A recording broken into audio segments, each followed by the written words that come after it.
This is my woke up at 3 a.m. face. Whenever I know I've got to get up early in the morning and go on a trip, I never sleep good. I wake up all night thinking I'm late. Woke up at 3 a.m. Never went back to sleep. Had the alarm set for 4. That's annoying.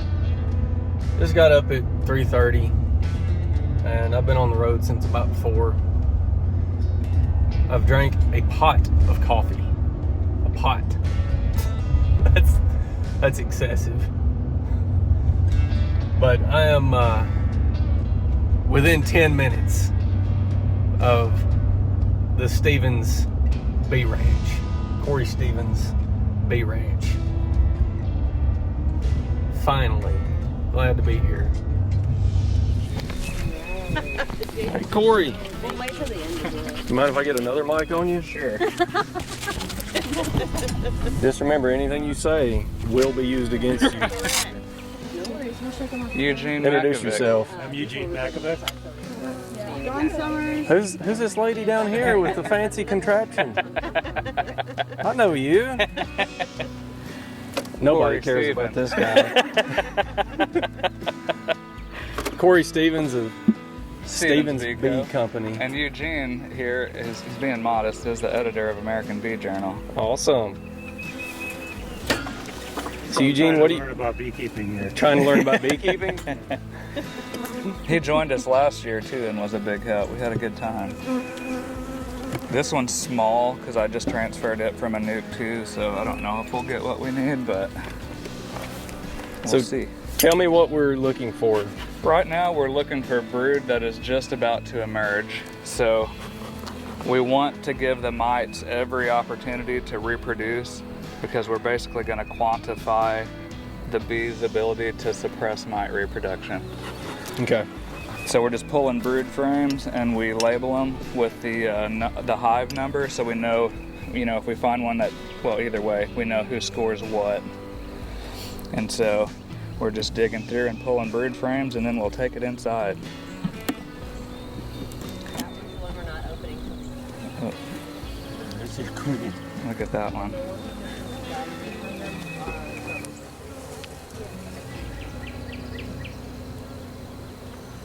Yeah, we were gonna lay everybody. Number 47. Yep. And that was the first one that we pulled off the truck. And that's why it's scary. What's that? I said, and that's why it's scary to pull that one. Yes, if that one got rolled, that's a lot of time. And Right, these frames are nice and clean. yeah, I always shave the drone comb off the bottom, so I'm not worried about rolling. I think this one will work, Eugene. What brood phase are you looking for? At least they need to be just past the purple-eyed phase, and a lot of times even just a few hours is all that they need. Mm-hmm. So a lot of times I'll just look and see if I can find some that are emerging, and if they are, just looking here, you got the tan color here, you got this leathery looking color here. I would say this is a little older than this. oftentimes it seems like though see, proved you wrong there. Oh me. It also varies by. It can vary, yeah. I don't know what why. wax they're reusing. And it's weird too, like if you get in a cell builder, you go in this cell builder and you go in that cell builder, the cell color, the wax color is slightly different. So I don't know if it's like what they're eating or... Interesting. Yeah, that'll be a research paper you need to work on, So Nathan. you were talking about how you clip her. Yeah, see how I clip her at an angle? Mm-hmm. And she can't fly. That way I know Yeah. she hasn't taken a mating flight. This one's artificially inseminated. And yeah, that's the ones I'm worried most about rolling. Yeah, I figured with that Yeah. tag, she must be important. Yep. So here's what I'm thinking, Eugene. Rather than us having to dig through here I'm gonna drop her in there and pull one of these frames so we don't have to dig to put the frame back. Then we can just pop the top and drop it in there. You want him to... So you're using this frame, you're just replacing it. Correct, yep.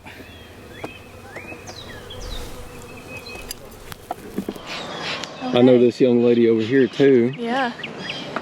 I didn't know you were going to be here. Really? Yeah, Cory didn't tell me. I didn't know you were gonna be here, so. Oh, he just doesn't tell anybody Right. anything. It's all top. Communication his strong point? You're married to him.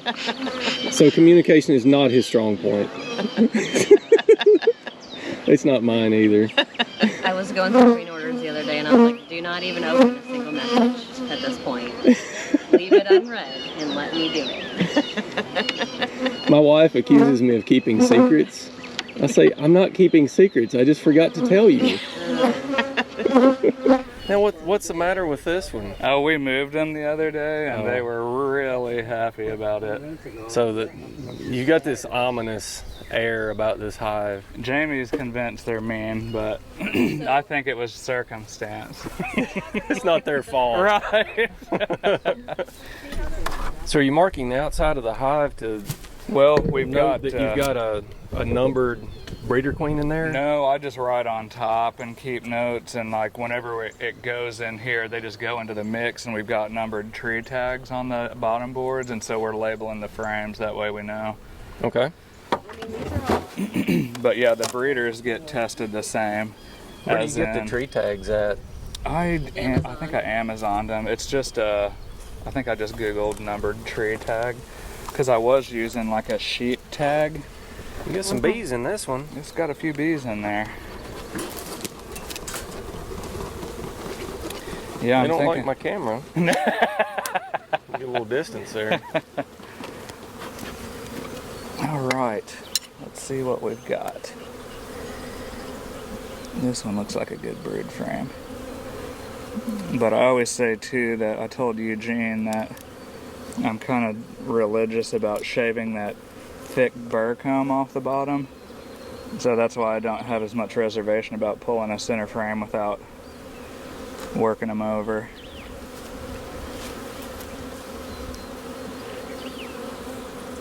Don't want to be rolling any queens.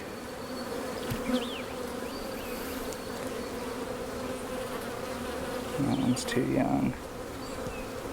See, that one would work if we've got a good band of those, because we got to have a minimum of 100, and sometimes the way they score, we really need 200. So you need a frame. So what stage are those in that you're seeing? They're past purple-eyed. Here, let me show you a picture of it. They're still purple-eyed, but they're starting to get a little pigment to them. Mm-hmm. The thing is, the purple-eyed I think works because they're only a few hours behind, but whenever you go to pull it out with forceps, they just vaporize. No, right here you're seeing some uncapping, recapping behavior. Yep, and see, that one, those two didn't pass inspection. They're chewing those out at the moment. Yeah. These other ones, they've uncapped and they're recapping, and some they just leave open. It disturbs some people that haven't messed with VSH bees a lot. You know, a lot of people call it bald brood or think it's a wax moth or something, but they're just working the brood, looking for mites and looking for sick brood. That's interesting. And they throw it outside. That's how they keep mite levels lower and viral levels much lower. You can see it on that frame too, Eugene. You got a queen cell there. Little cup. You take that off, or Yeah, you can shave it off. Let me know if you see one that has an egg in it. What I do is for queen rearing, I'll just look for the ones that are wanting to swarm already. Mm-hmm. So as soon as I find loaded cells, I'll take the old queen out and I'll use that as a cell builder. Yeah. They're ready to go. They're already ready to make queens. I don't have to convince them of anything. This one would probably work, Eugene. oh, okay. I think, like, you know, some of it's a little young here, but on this side, you know, some of my uncapped are starting to get a little bit of pigment to them. So I think we'll be okay. All right. Yeah, we'll just take this one.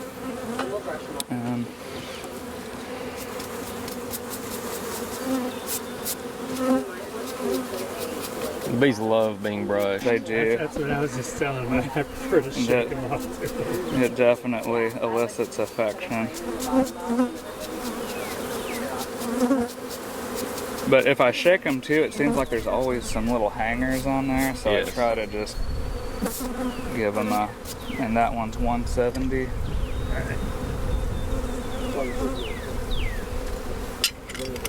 But it's a good sign they're not reacting to it. They're not just tearing us up, exactly. Get out the gloves. So what'd you say, 170? 170. Really stacked. I mean, they're up underneath the feeder, but it. Okay, That's well, high if they're speed, low full, I drag wanna right test there. them. Okay. Cory Stevens doesn't Okay. have time for a gas flap. And it's getting cloudy. Okay. You know, Nathan, that shows you how profitable beekeeping is right there. Okay. Yeah. Look that way. Oh man. So next time opening up all That those old, littles. that old Gotcha. saw, how do you make a small fortune in beekeeping? You start with a Start large with a one. large one, exactly. But I've heard road or roadie, those are the best, is what Yeah, I've heard. I like the Rhodes. Yeah. They're not the best. Elmhurst and Sennheiser and some of those may be better. You're gonna pay but for it? You're gonna pay like $600 minimum. Yeah, And since you don't have a gas cap, I'm going to say you probably can't afford that. exactly. That he can afford a gas cap. The gas cap is intentional. He doesn't have time for the gas cap. This is true. He has it. It's just not painted the same color as his bed.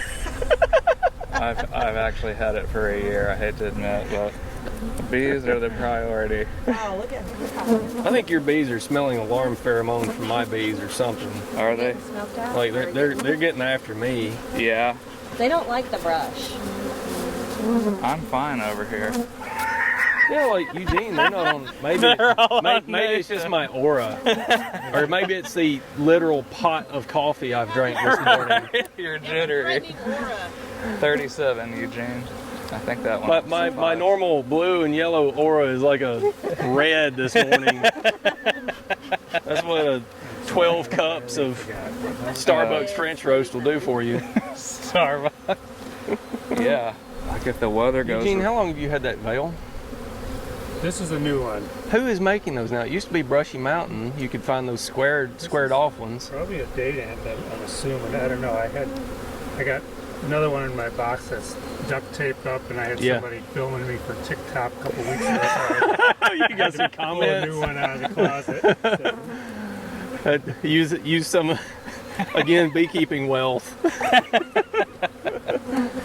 Beekeepers are we get the most out of an asset. You got that right. Cory woke up at 4 a.m. this morning and was distraught because he realized both of us were going to be trying to make YouTube videos today. And he said, "What did I do? I didn't mean to." I said, "I'm pretty sure we can work well together. It's going to be We okay." definitely don't want to check. Cory, Yeah. what are you doing having two different YouTube channels here on the same day? How dare you? You know, like, this is what happens when you don't ponder things out and you don't think about it. Then bad things happen. Cory, you don't understand how this works. I don't. See, I'm going to get exposure to their audience, and they are going to get exposure to my audience. Amplification, yeah. It's this thing. You're an entomologist. It's this thing called cross-pollination. True. But I have to say, though, I woke up at 4:30 this morning. And I'm She was like, just telling me what have I that. done? That's why I Because was didn't ribbing you. even. Like I was telling her, like, because Cayman's like, YouTube channels want something new, something cool that people are going to watch. I'm like, that's awesome. And I'm like, well, VSH testing is old news to me. But not It's to not me. old news to exactly To everybody, yeah. And so all this is going through my head this morning, and it should have gone through my head 4 to 6 months ago. Right. So, You got to understand that a lot of beekeepers also just like to watch TV, yeah, true. Especially if it's bee stuff. and Yeah. they like Yep. to see us cutting up Doing with it. each other Yeah, too. doing stuff. Yep. Absolutely. Yeah. Well, that's it. I think that's just it. Like you said, it's just people like to watch people actually doing what they're interested in. Well, and not just all talking the about junk it. on TV these days. Oh my I mean, it's gosh. hard to find Yeah. anything that's clean enough to watch. This Exactly. is the best reality TV right here. Yeah. Yeah. Right. That's Yep. right. It's true that we're actually scientifically testing. We here should today like and- play bee sting bingo or something while we're here. I think we're all gonna win. I've think got so? one so far. The triple deep. The triple deep. I'll play some ominous music for that one. Dun dun dun dun. I got into Missouri this morning, and one of the first notable things after I passed the Welcome to Missouri sign was I drove past this farmhouse. It had a giant sign in the front yard that said, "Honk if you think Carol so-and-so killed her husband." Carol Like- Baskin. Carol Baskin. Honk if you think Carol Baskin killed her husband. I was like, Did you honk? no, I don't know Carol Baskin. Oh my god. I was just like, yep, I must be in Missouri now. I don't know what that is about. I don't know that I want to know. Missed the most amazing trashy Netflix special called Tiger King, friend. Oh, okay. So that's a Netflix thing. That's not a Missouri thing. I will say, if you're looking for spiritual wholeness and quality entertainment, don't watch Tiger King. Don't watch that. You will wonder. That's probably why I've missed it. Yeah. Weren't we just talking about all the trash on TV? Yeah, it's like a. Case, or is that like a who shot JR thing? So It's a are you train running wreck. timing boxes on all of your deeps? No. Just some of them? Yeah. How do you know you've got a timing box on that one? Because it's got cleats. Well, are you talking about? You've got the dados in the back. Oh, that's just some. I did some box swapping. There's a dude that got some queens from me and owed me a little money. So, Okay. yeah, he built those to where I could put divides in it, and I just never put the divides in. I see what you're saying now. Yeah, Bob uses Just slide a excluder queen in timing there. box. He Yeah. puts excluder material in there. Yep. I don't use them. I think that this is a good one here. I think that they have a lot of utility to them, but I've gotten to where I just go in and just get what I need.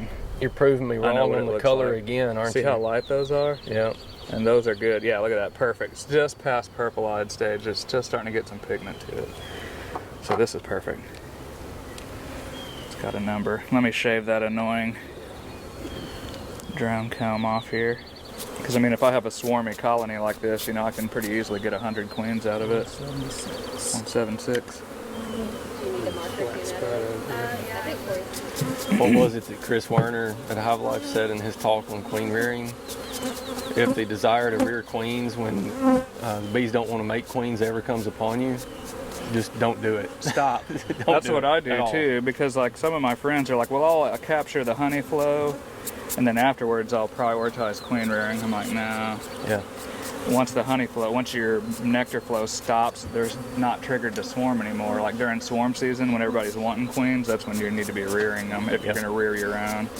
It's a tricky business, though. It is, 'cause absolutely. If you want to re-queen, you need to be making those queens when the bees want to make them, but you need to keep them in small nukes and bank them basically in a nuke and super them and all this to well, that's like be able to use them later in the season. Like Ian's sustainable nuke battery that he talks about. Those are last year's queen. He's making them whenever he has opportunity, and then whenever you come across a double like this, that something happened, the queen went out, something's wrong. You just plug and play and bring these back to life, and then you re-up your nukes. But it's a process, and you're basically raising, a lot of times, you're raising new queens whenever it's ideal, but a lot of your replacements are raised earlier in the year, or even the year prior. So at least that seems the way it goes for me.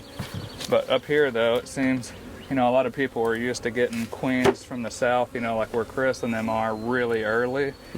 But us, we have to raise queens when the bees are ready, and so it's usually we start having them. This is virgins; they're not mated. Chris is shipping mated already. Yeah. But virgins, mid-April through mid-June, I can rely on that, and then once it gets past that, it's questionable. If we start having a nectar dart, it's over. You can try to feed your way through it, but good luck. Yeah. You're paddling upstream on a stiff current. I never got into the J-hook thing. Do I need to try that more? I don't think you need the J-hook if you're going to use that frame grabber. That may be It does the catch. same thing. These are old Walter T. Kelly. Walter T. Kelly company. I think Pierce makes that now. Yeah, they do. I don't think does it say Pierce on it, or does it say something else? Because I've got some after these. Okay. I wonder if Pierce bought the patent, because I have some that aren't Kelly grips, but they're exactly the same. Like Kelly sold the patent maybe or something. And patent only runs 20 years, so it may be run out. Yeah, that's a good possibility. Somebody makes one, I forget the company now, and I've got one, but I don't use it, but you can actually lock it, and it's flat on top. You can stand it up. Oh, that's neat. Really? Take photos, and that's pretty cool. Send me pictures of that. Amazing how beekeepers get used to doing things a certain way with certain tools. Well, that's the way I am. Make them change their tools, and they feel like they're trying to do everything left-handed. Yep. No. I never just never got used to the frame grips, but my frames aren't all nice and clean like his. Yeah. Yeah. Well, I've been through these already, and like whenever they make drone comb on the bottom, that's why I don't mind pulling a frame out of the center, because I've been through it and shaved all the queen roller comb off of it. Yeah. For the sake of time. You haven't fed recently, have you? No, this is nectar. I fed cell builders. What have you got blooming? Autumn olive? Autumn olive, yeah, exactly. Yep. I think there's That's the other only thing I stuff saw because there's a blooming on the mass way amount in. of yellow pollen coming in, and I don't see them getting a lot of pollen off of autumn olive, but it's a nectar monster. I know a lot of wildlife habitat people hate it, but like I think it should be limited, but I'm not for eradication. I know some people kick my butt over that, but it's such bumblebees and the natives and honeybees, it's such a heavy food source. Like you shouldn't let it take over, which maybe that's a fine line, you know, but man, some of that stuff they label as invasive is like highly beneficial, so. Yeah, like knapweed. Right. That is some of the best honey I've ever had. Right, exactly. And like that Japanese knotweed, isn't it? Is that what you're talking about? No, knapweed is like up in Montana. And okay. It's a purple star thistle. Okay. Wonderful honey. It's just delightful in every way. I would say that about the knotweed that Troy Hall sent me. It's a darker honey, but it's got like a passion fruit note to it. Amazing. I ate all mine, and I've got some for my buddy that hasn't come and got it yet, and I told him his time's limited. I'm about to bust into that jar. He's been warned. So do you prefer to wait until you get a little bit of a nectar flow to do this? Not necessarily. It's more so, you know, I know there's speculation over how it affects hygienic behavior, but I mean, it's springtime, and you know, these were never treated for mites the year before, so the main thing I think is having enough of a mite load to get a definitive score. Because if you clean up your, you know, okay, if you clean up your mites, you're going to get a false positive. Because it looks like the bees cleaned the mites up, but you know, it was oxalic or amitraz. So yeah, if you've got a treatment regimen that you're adhering to, the best numbers are going to be right before your fall treatment. But the thing is what do you do with the numbers? Like, can you raise queens and winter them at that point? It's late in the year. Yeah. So it's a trade-off. You know, with us, like we didn't ever hit them with anything, so the mite pressure is always there. Yeah, I feel like so. It's just something to ponder. I got some questions from Russ Litzinger. Oh yeah, great. What is the thought behind performing the assay once early in the year? Would the results be different at different times of the year?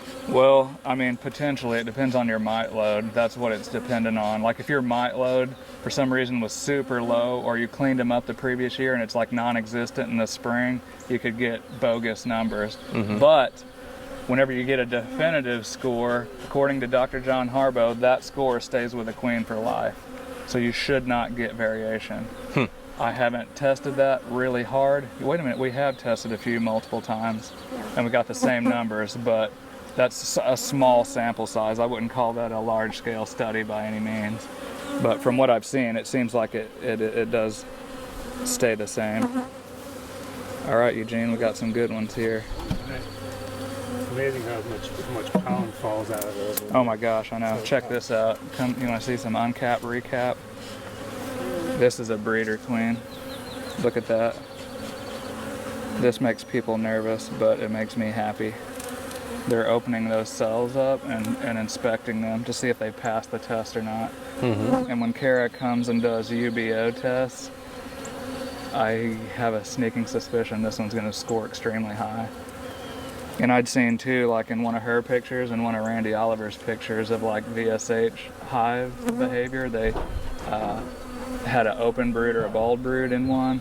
Kara didn't, but I think Randy did. But if you look, you could tell around it they had recapped some of it. So, and there's studies also showing uncapped recap is tied with it. Some will argue it's not, but I would argue it is because it seems to correlate. Like if I see this, I almost guarantee you we'll get a good Harbo score today.